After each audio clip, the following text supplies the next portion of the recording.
Are we live? We're live.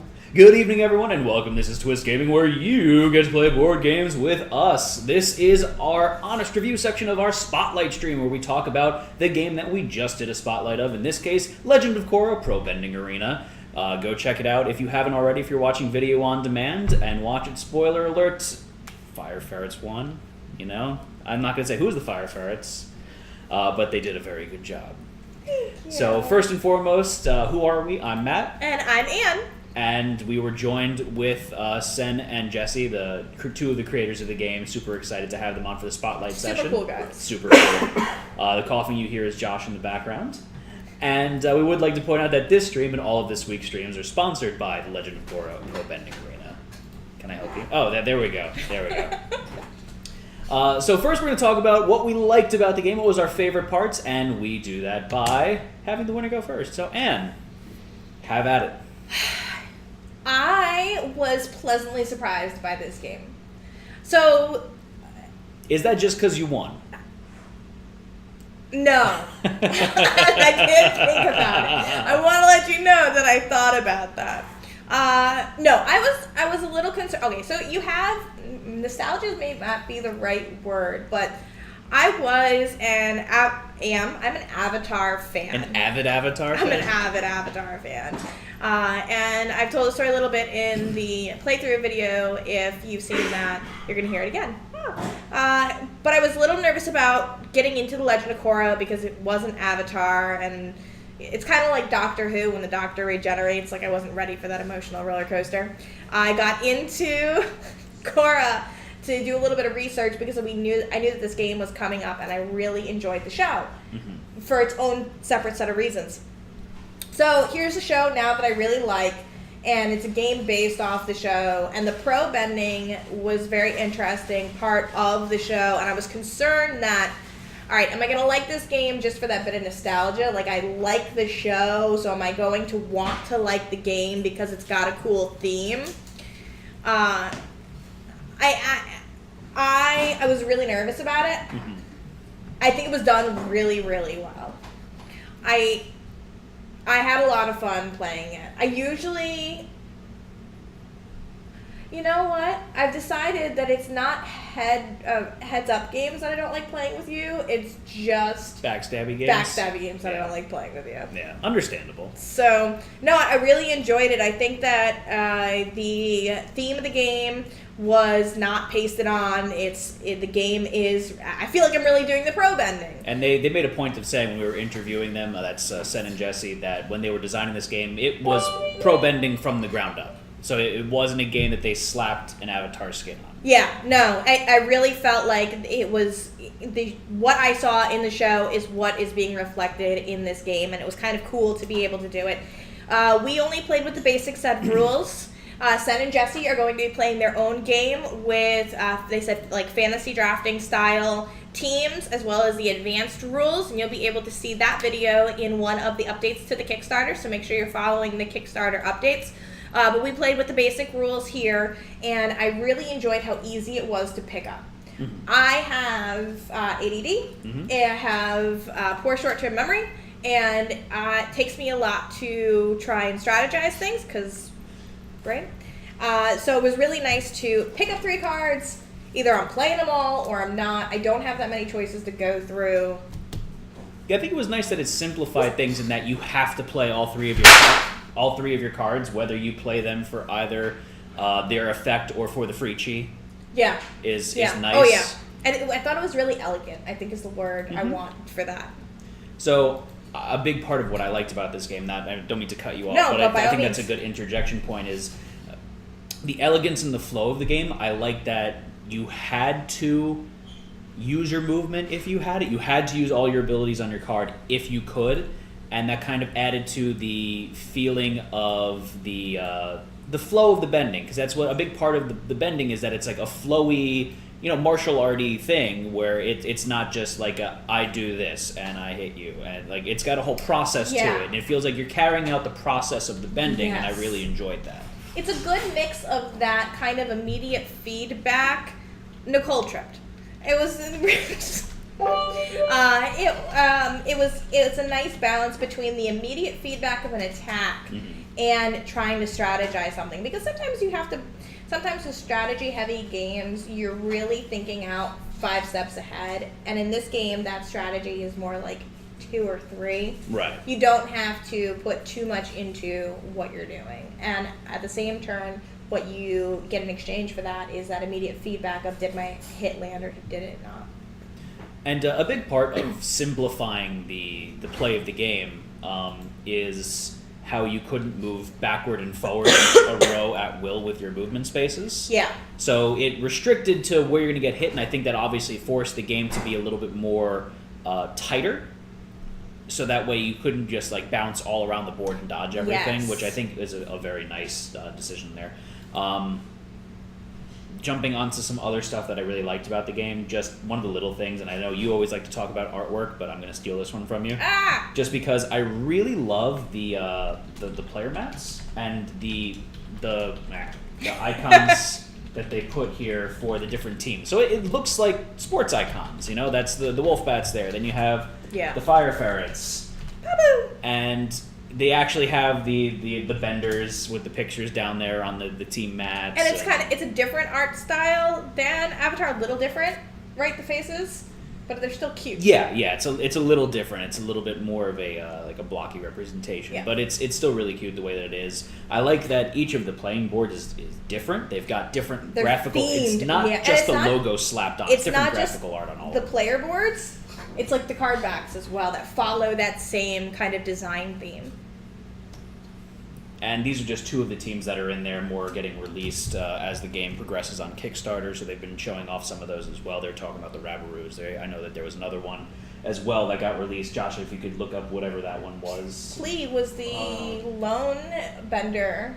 I love that concept, especially if you're playing with the fantasy draft style. The Rabaroos. Oh, yeah, the Rabaroo, yeah. And the Borcupines. Borcupines.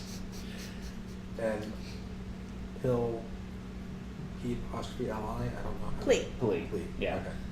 So that's the individual bender there. And I like the different kind of game elements that they put in the rulebook for like fantasy drafting, so you can create your own team. Something.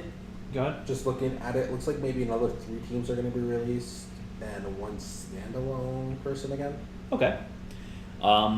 What I really enjoy as well is that all of the bender cards that you have for the teams are actually player specific. Yeah. So that encourages you to do the fantasy draft. So here's the Fire Ferrets. It says Mako on there. Those are Mako's cards. So it allows you to do the fantasy draft a little bit easier. Granted, you'll have the different card backs, but at the same time, I think that's really neat the way that works out. Again, I like that it's not just the same generic moves for every team. On top of that, you have the individual team's special team ability, which I think is really neat. So that synergizes as well. I like it when there's differences between what the players are doing. If both players have the same thing, it gets a little bland for me. I like balanced differences. Yes. I think that distinction is really important. Whereas I had a couple of really great moves, your moves were also really great. And there were times where I lost. Oh yeah, you lost a player right away, but you were still super in it the entire time. I think that speaks a lot to the I don't know if balance is the right word or even fair, but like the competitiveness to the very end. Yeah. Just because I lost Bolin right off the bat, he went.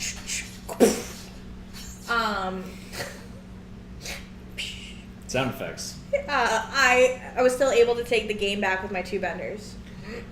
And I like that the combination of what the game has here, how it's the tile placement as well as the actual the card drafting mechanic, where you could kind of burn through some of your cards if you don't want to use them or you can't use them in order to help you draft better cards. And then as you lose players, it kind of speeds up the flow of the game. So as you lost one of your decks, you had to you cut them out and it would lose the amount of turns that are left in the game as well. So I think that's really neat. The discard abilities, honestly, the game played really nicely. Yeah. So is there anything else you want to talk about in terms of what you enjoyed about the game? There's nothing really that stands out. I mean, this is probably... I've had a couple of really great, top 10 kind of games, and I honestly would say that this is probably in it. It's got a theme that I feel has mass appeal, not just to people who enjoy The Legend of Korra, which is, like I said, that was one of the things I was really worried about. Am I going to want to like this game more just because it's based off of a television show that I enjoy? I don't think so. I think it was a fun game. I think you could have. While this is the appropriate theme, a natural theme for these mechanics, I think the mechanics were done really well and are really enjoyable regardless of whether or not you like the show. Right. I think the art's really great. It's really fun. I do have one comment on that, and I'm going to leave it to the other side. The minis. Oh, yeah. How can we not talk about that? So, mini games are very popular. Everybody's got minis. Josh, can you switch over to the board something cam for just a second here? You have to do something to be unique for your minis really to stand out, and this game just blows it out of the water. Each of the 6 minis that we have, 3 for the fire ferrets, they don't show up so well there. 3 for the fire ferrets, 3 for the wolf bats. They're the actual characters. So Bolin, Korra, and Mako don't look anything like the wolf bat. I mean, they all are in uniforms, but you can distinguish them from the wolf bat's characters. Right, and so like just to show off the Korra model here, it's really nice. It's Korra. But yeah, it's Korra, but it's not just a standard mini. They've got the water flowing around it. They have them doing the bending poses. It's just really nice. The painted minis are phenomenal. They're professionally painted, and the paint obviously is an aftermarket kind of thing, but the minis look phenomenal. Just the detail in them. Bolin here, and you can see the disc, the earth disc on his foot from the show. So I would like to point out as well that it's just really cool that it's not just generic minis on each side. You have your team of 3. No, you have the benders from the team. So it adds a little bit more to distinguish them as well from each other. Yeah. So I really enjoyed that. Is there anything else before we talk about what wasn't our favorite parts of the game? No, I really would look forward to playing this game again with the tricks. Oh, absolutely. What wasn't my favorite, and I think it's just because it's the first time we played, I'm going to steal this from you so hard. I would love to have had a little quick reference thing on the side of the player mats. That's true. Just because I think it would be really nice to put on the sides. What's that? There are supposed to be quick reference cards that come with the full game. Okay, there you go. So it's included in the list of items in the rules. We just did not get a quick reference. So again, we're playing with a prototype version of the game. We don't have the tokens, so if you're watching our spotlight session being like, hey, those are just cubes. No, there's actually going to be bending tokens that you're placed, and they're going to be dual-sided, so it's going to be red team, blue team. So you could flip them over from one side to another, and I think that's a nice little mechanic there. So you could just be like, "Oh, I'm going to cancel it out and do that." Counterbend. Yeah, it does. And then chat's asking if the minis are hard plastic or soft. So the minis that we have are prototype minis. They're not final production. Yeah, these are 3D printed, I believe, right? They're 3D printed. They are hard, but I believe they are going to be softer PVC minis. Okay. Okay, so that wipes out one of my criticisms there for the game. How about you? Let's have you start off then. Okay. Can we go back to the board cam? No. Is this the final board? For the most part. I'm not a big fan of the actual board. The art was invested in so many other places in the game. I really would have liked, I don't know, something more for the board. A little more thematic, I think. Yeah, I mean, this is the pro bending arena. I mean, the first thing that I was more totally nitpicky. The first thing that I saw was, hey, I'm missing the holes for the earthbenders. I can see maybe now, after playing the game, how if they had actually put the holes for the earthbender stacks, how that would have got confusing with, oh, maybe that's a part of the rules for the game. Yeah. Maybe, I mean, the background is kind of basic. I mean, it's the Pro Bending Arena board, but yeah, I kind of think I would have wanted some. I just feel like the art was done so well everywhere else that I don't think that I think the bar set so high that the board isn't reaching the level of the rest of the game. Just a tiny bit more flair detail to it, something Yeah.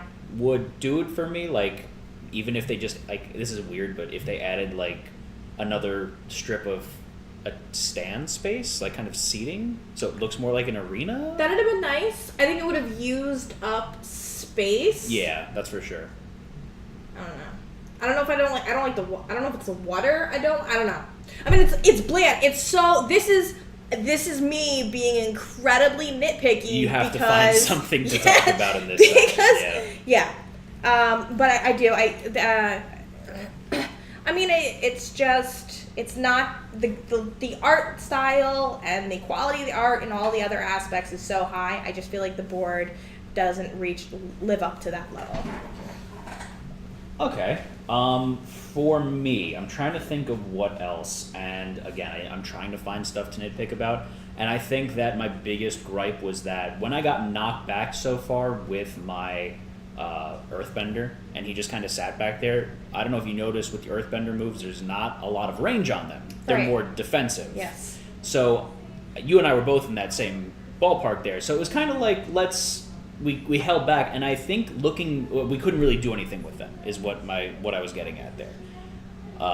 Much with them. But I would like to point out that I think what would be really cool, what we should have done, is that maybe let them get pushed back so we can regroup as the team and then kind of force everyone forward. And just from a strategy standpoint, I think that's what I was so set on, not letting anyone get pushed back more. I think it would have been more beneficial just to regroup.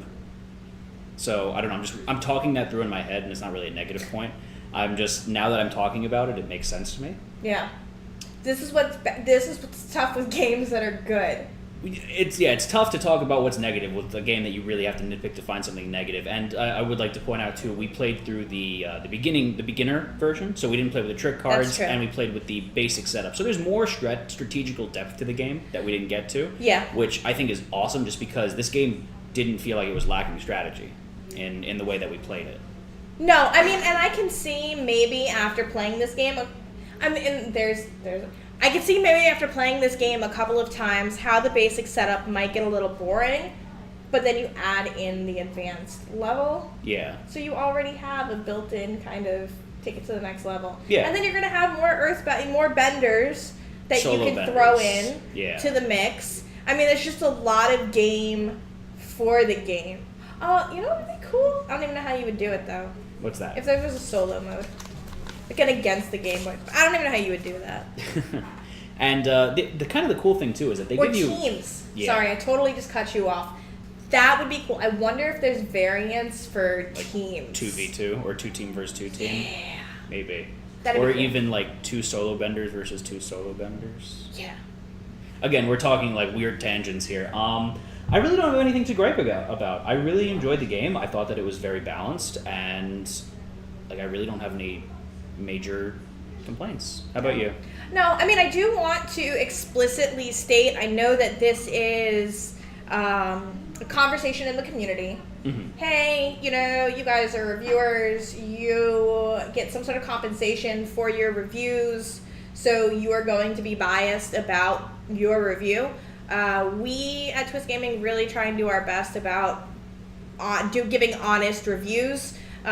We have enough of us to where we feel our opinions vary, and each of us have different tastes and styles, and we know that our audience is going to hopefully one of our personalities or styles is going to resonate with you as our audience member. The Legend of Korra is sponsoring our shows for this week, and it's super cool of them. That aside, what I'm telling you guys is honestly and seriously, for me, and if you've watched the show and if your opinions match kind of my opinions and flair, this is a really cool game. I honestly, truly enjoyed it. Oh yeah, 100% for me too. Honestly, if out of our spotlights that we have done, and we've done quite a handful of them, I would say that this is in my top 5. Yeah. I can't wait to play it again, in all honesty. And I want to play it with Josh and Nicole. Yeah. And I know your playstyle doesn't necessarily match my playstyle. And that's kind of what I said when we were playing before, was like, I don't like playing backstabby games with you. I'm also surprised at how kind of nose to nose we were the entire game, because we generally don't play that way against each other. If Josh and I were to play, I could see it definitely being like kind of a really drawn out, slow, strategic game. Yeah. So it's also interesting. I'm going to jump back for a second. That they give you a bunch of extra cards. We played with maybe 1/4 of or 1/3 of the amount of cards that they actually give you for each team. So you can kind of adjust the round length to your will, because you could make it a little bit longer if you wanted to. Question from chat: would you buy it? Actually, I'm very, very considering backing it for the actual, because I want to get all the other teams and I want to get all the minis. What's the pledge level? 65.